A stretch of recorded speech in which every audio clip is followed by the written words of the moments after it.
Summit of Africa's leading minds will gather in Johannesburg tomorrow with the aim of shaping the image of Africa and to set an agenda to drive forward the reputation, the image and competitiveness of Africa for Africa, and also how we position ourselves internationally. Joining us now on the main objectives of the summit is Thebe Ikalafeng, who's the founder and chairman of Brand Africa, and of course you met him earlier on, our guest host Andrew Duvenage, the director at NFB Financial Services. Okay, Thebe, let's start with what it is to brand Africa. Oh, that question always comes up as to how do you brand a continent? But branding a continent really is how do you create and present a favorable image of the continent to the rest of the world. But of course, you can't do it continental-wise holistically. What you can do is you can look at the different countries, because each and every one of the 53 countries are at very different levels of development in the continent. So what the initiative of the Brand Africa is really about looking at how to project them positively into the future, and how to start positioning Africa as an equal in the world. Right. What we know is post-World Cup, Africa has been rebranded somewhat, but I think the leverage is for South Africa, where issues of crime have been abated, issues of a lack of infrastructure have been redressed, and just the cosmopolitan elements of the continent have been showcased. Can the rest of Africa piggyback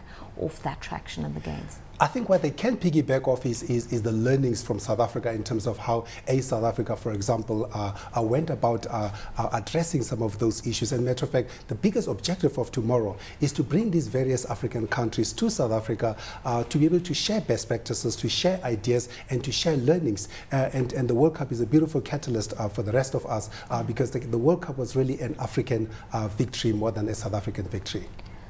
Okay, let's talk about the nuances of branding an African continent. You refer to the fact that there's 53 countries, varying levels of development, but also varying cultural practices, nuances of how to do businesses vary from East to Southern to West Africa.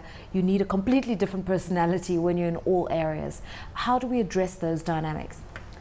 What we cannot present to the world, we cannot present one Africa, one idea, one story. But what we can present to the world, we can present 53 different stories, which collectively tell one story of Africa. The way that we need to go about it is for each and every single country to focus on finding that value proposition of their continent, that which is their strongest competitive advantage, and drive that messaging forward, and align all other stakeholders, align all other resources around telling that story.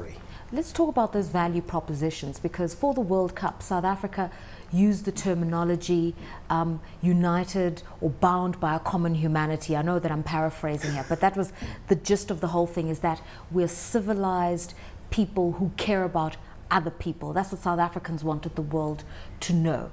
What sort of messages need to be coming out of Africa?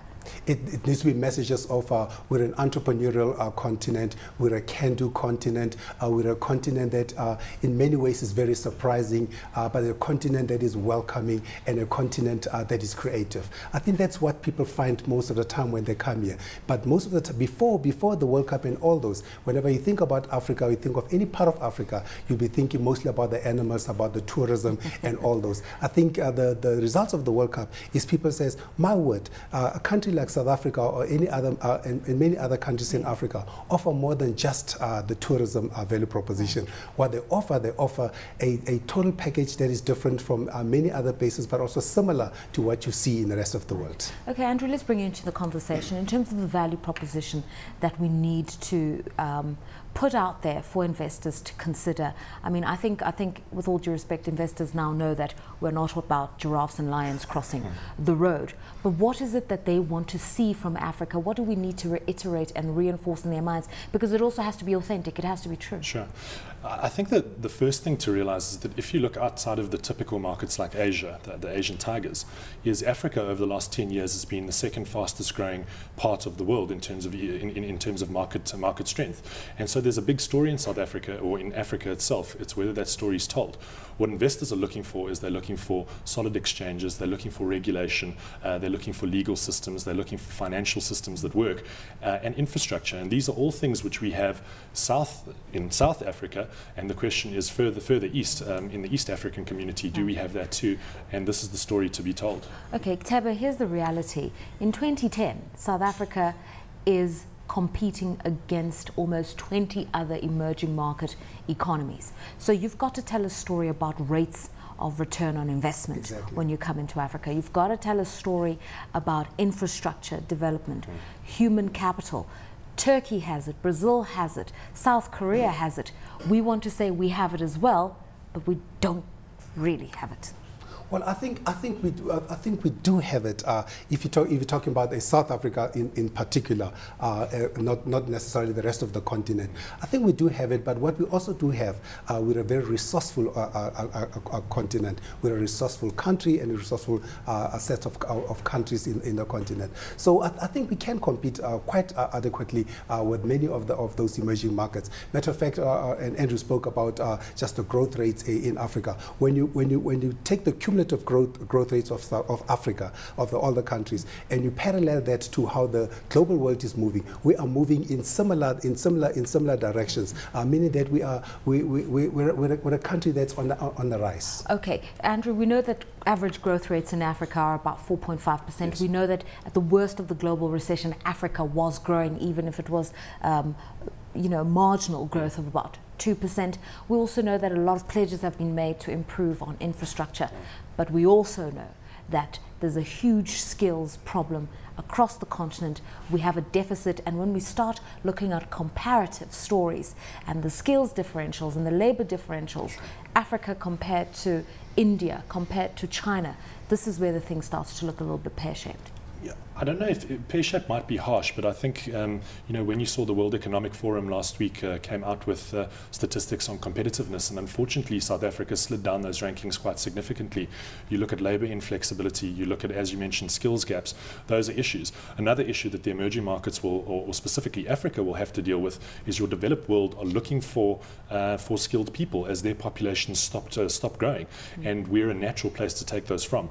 And so there is a challenge around that. But I think what Thebe is getting to with the whole branding story is that Africa is open for business, and that story has to be told. And as Africa is open for business and people need to make a decision as to do they bring their money physically into Africa or do they take it into other emerging market economies where across the board the rates of return are very good, how does Africa compare? Because yes, we're on a growth trajectory, but comparatively speaking, how much do you get for a buck in Africa? Well, that's, I suppose, $1 million question. But well, look, at the end of the day, there's no reason why it shouldn't be here, but I think the regulations, liquidity of markets, those type of things really factor into the discussion. Unfortunately, when you look from a perception point of view, historically Africa has been associated with corruption, lack of legislation and those type of things. And the challenge is how do we change, firstly, how do we change those factors? And secondly, how do you change the people's perception thereof? I think, Andrew, go ahead. I was going to say, and that's why when you're looking at how to brand the continent, how to brand any country, it is not just about the physical manifestation or the symbolism, but that's why governance is quite important, leadership is important, and that's why that in branding a continent or a country, you have to balance what you put in as well as how you present yourself. I'm glad you've used the words governance and leadership, because this is where we have a dearth of talent, some people would argue. African leaders, many people would argue, are the brands. They are the face of Africa. They are the custodians of our constitution, our values. They are selling our countries in fora like G20, the UN, and through bilateral engagements. Are our leaders doing justice to branding Africa, or do we just take them out of the equation and say, it's just the responsibility of the average African citizen and average corporate? Well, I think this is a partnership.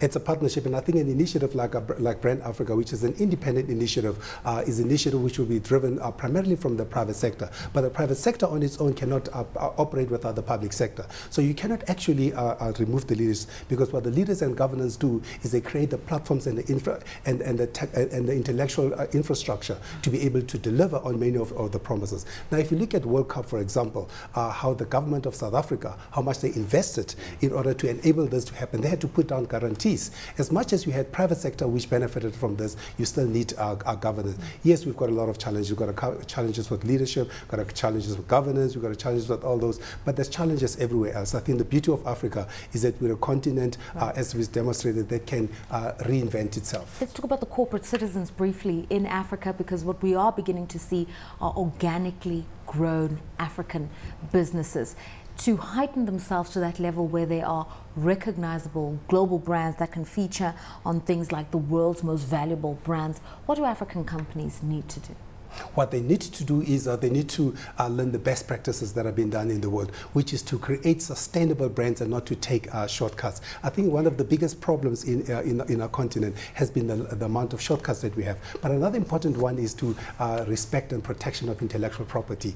If you notice that in the continent, that's probably one of the biggest weaknesses. Now, if you look at a company like a Standard Bank, like an MTN, Investec, and all those are countries which invest a lot in the intellectual property and invest in building their brands and invest in building consistency and deliver that across markets. So that's what we need to do as continents. And you probably correctly said it, that if you look at our brand finance, our top 500 most valuable brands, only 7% of the market capitalization is African brands. In 10 seconds, the big names at the conference. Oh, you've got Dambisa Moyo, who is a global economist, sits on the board of an African company, SAB Miller Worldwide. You've got Simon Arnold, who is a guru in nation branding. You've got Nduka, who's the chairman of This Day. You've got Trevor Ngube from Mail and Guardian. You've got the creme de la creme of Africa. You also have the chief executives of nation brands, Ghana, Kenya, and South Africa here. And you've got one of Africa's most enduring brands, MTN, which will be represented by Santi Botha. And you've got first in business worldwide, CNBC Africa. Running the show tomorrow. Exactly. Thanks, everybody. Thanks so much, Thebe Ikalafeng.